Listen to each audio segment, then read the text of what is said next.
Am I the asshole for refusing to hold my cousin's baby after reading her plan to frame me? They called me a stuck-up, heartless bitch for refusing to hold my cousin's newborn at her sip and see. What none of them knew. I just read her step-by-step Reddit guide to framing me for her baby's death 10 minutes earlier.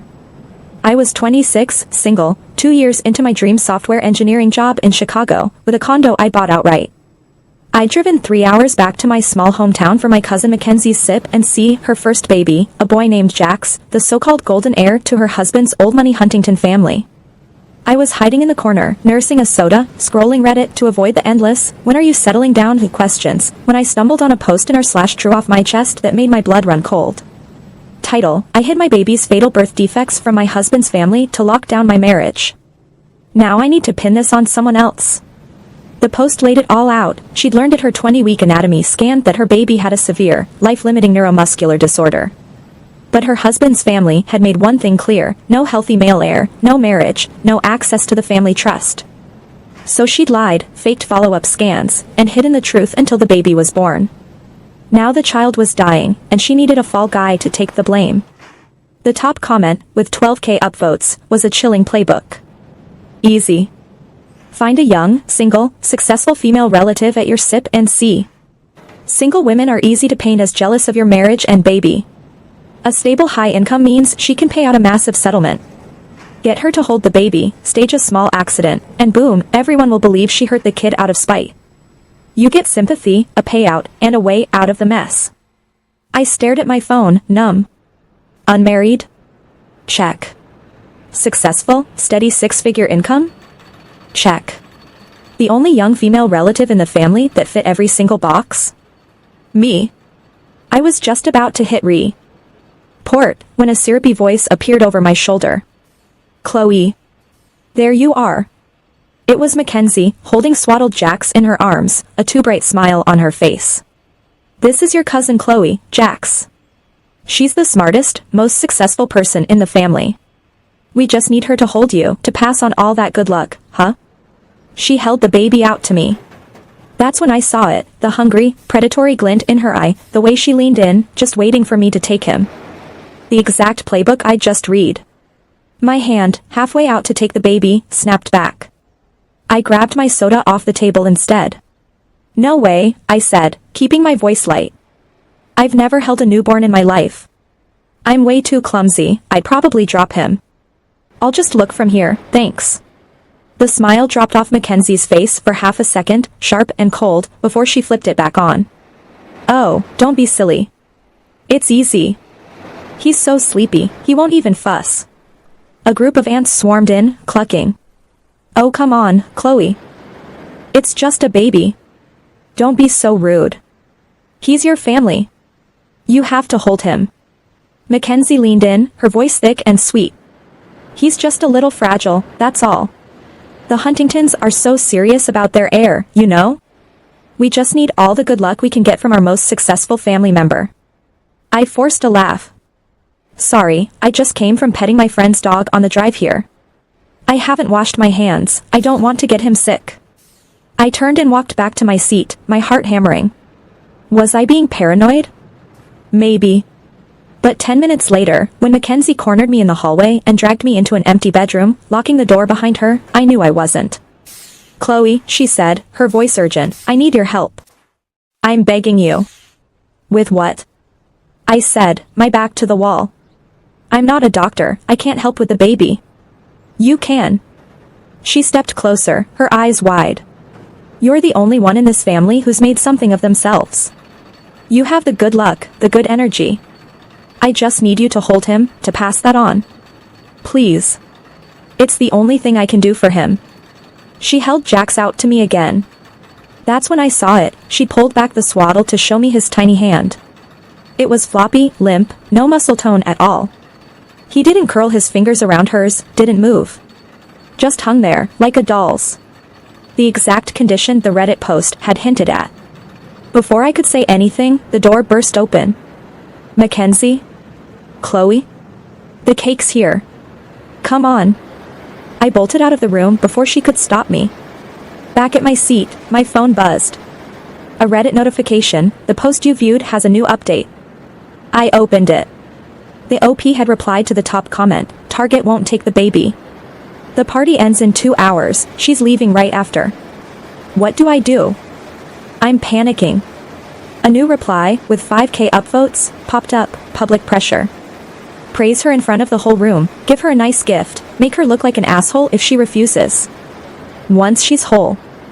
Ding the baby in front of everyone, you can stage the accident.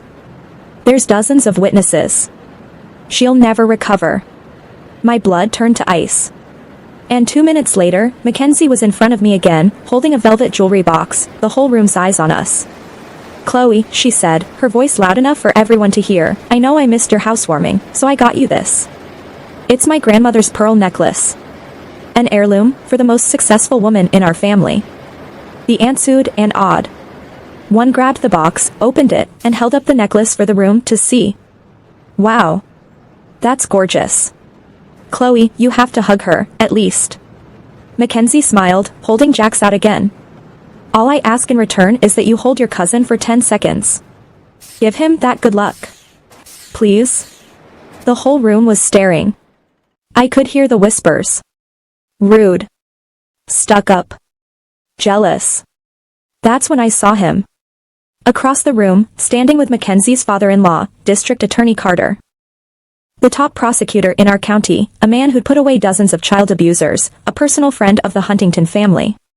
The one man in this room Mackenzie and her in-laws would never ever dare to cross. I smiled, stepping around Mackenzie, and waved. "DA Carter. I didn't know you'd be here." He turned, grinning. "Chloe. How's Chicago treating you? Haven't seen you since you graduated." I walked over to him, the whole room's eyes following me. "It's great. But hey, if we're talking about good luck and blessings for this baby, there's no one in this room with more integrity, more good fortune, more of a track record of protecting kids than you. You're the one who keeps our community safe. If Jax gets held by you, that's the best blessing any baby could ever ask for." The room erupted in cheers. Mackenzie's father-in-law beamed, clapping DA Carter on the back. "He's right. This is an honor, Carter. Come on, hold the grandson." DA Carter laughed, holding out his arms. Well, how can I say no to that? I looked over at Mackenzie. Her face was white as a sheet, her hands shaking as she held Jax. She couldn't say no. Not in front of her husband's family, not in front of the DA. Not when her entire marriage depended on keeping them happy. She handed the baby over, stiff as a board. DA Carter held him carefully, awkwardly, like most people who don't hold babies often. That's when it happened. Jax's mouth fell open. His eyes stayed closed. His chest didn't move. For 3 long seconds, he didn't breathe. Mackenzie screamed, lunging forward and snatching Jax out of DA Carter's arms. "He's hungry. I need to feed him." She turned and ran out of the room, panic written all over her face. I knew then. I wasn't paranoid. This was real. I snuck outside, switched to my alt-Reddit account, and turned on my VPN. I went back to the post, and commented, "I've done this before. DM me. I'll tell you exactly how to pull this off." 30 seconds later, my DMs blew up. 2M.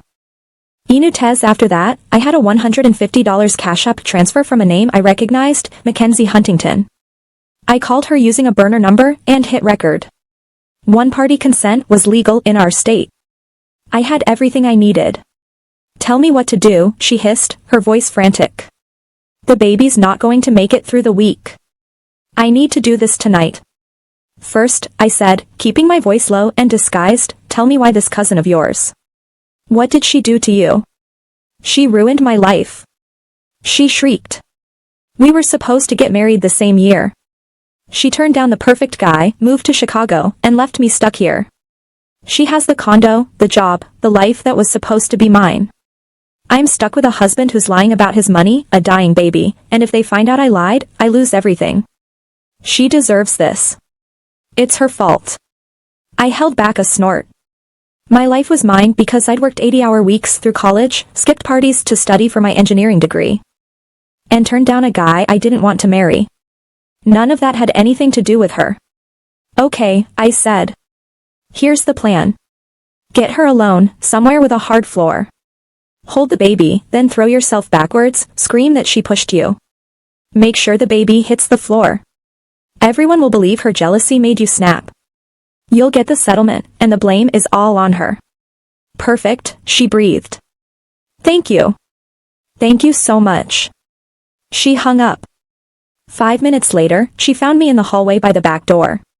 Chloe, can you help me with something? Jack spit up on his blanket. I need an extra one from the car. I followed her outside, my hand on the recording app in my pocket, ready. As soon as we were around the corner, away from the party, she turned to me, holding Jax in her arms. Her face was no longer sweet. It was cold, vicious. You know, she said, you really should have just held the baby. Before I could react, she lunged at me, trying to grab my arm to make it look like I'd pushed her. But I'd been ready. I'd been taking kickboxing classes for 3 years. I grabbed her shoulders, holding her in place, tight. Nice try, I said. I know about the Reddit post. I know about the baby's condition. I know everything. Her eyes went wide. How? I'm the one you DM'd, I said. I have the recording. I have the Cash App transfer. I have everything. She snarled, twisting out of my grip, and threw herself backwards onto the concrete. Jax slipped out of her arms, landing a foot away on the pavement. She screamed at the top of her lungs. Chloe pushed me. She pushed me and the baby. Help. People came pouring out of the house. Mackenzie's husband ran over, grabbing Jax, his face white. Mackenzie was sobbing, pointing at me. She pushed me. She's jealous of my marriage, of my baby. She tried to kill him. The aunts stared at me, horrified. Whispers erupted. I could see them already believing her. I held up my hands, calm. D.A. Carter? Can you come here for a second? D.A. Carter pushed through the crowd, his face hard. What's going on here? Mackenzie says I pushed her, I said. You've been investigating assault cases for 15 years. Look at the scene. Look at where she landed, where I was standing. Does that look like a push to you? He knelt down, examining the scuff marks on the concrete, the position of her body. He stood up, shaking his head. No. The angle's wrong. If she'd been pushed, she'd have landed further away. She threw herself backwards. Mackenzie shrieked. You're lying. She paid you off. Also, I said, pulling out my phone, I have this. I hit play on the recording. Her voice, loud and clear, admitting she'd hidden the baby's condition, that she'd planned to frame me, that she blamed me for her bad choices.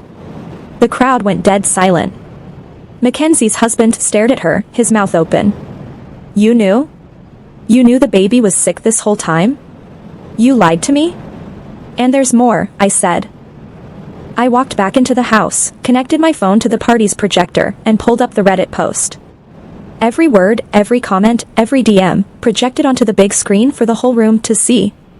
Her username, her Cash App, her IP address, all matching.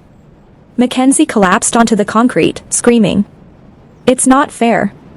It's not fair. She stole my life. D.A. Carter pulled out his phone, calling the sheriff's department. 10 minutes later, the cops showed up, cuffed Mackenzie, and arrested her for attempted child endangerment, conspiracy to commit fraud, and filing a false police report. Her husband filed for divorce the next day. The Huntington family cut her off completely. The baby was placed in hospice care, with round-the-clock nurses, getting the care he deserved for the short time he had left. I drove back to Chicago that night. I went back to my job, my condo, my life. People still ask me why I didn't just hold the baby. Why I was so rude that day. Here's the truth, jealousy doesn't need a reason to hate you. It just needs a target. Your success isn't someone else's loss. Your choices are your own, and so are theirs. And if you ever see a playbook for how to ruin your life, don't follow it. Read it. And get the hell out of the way.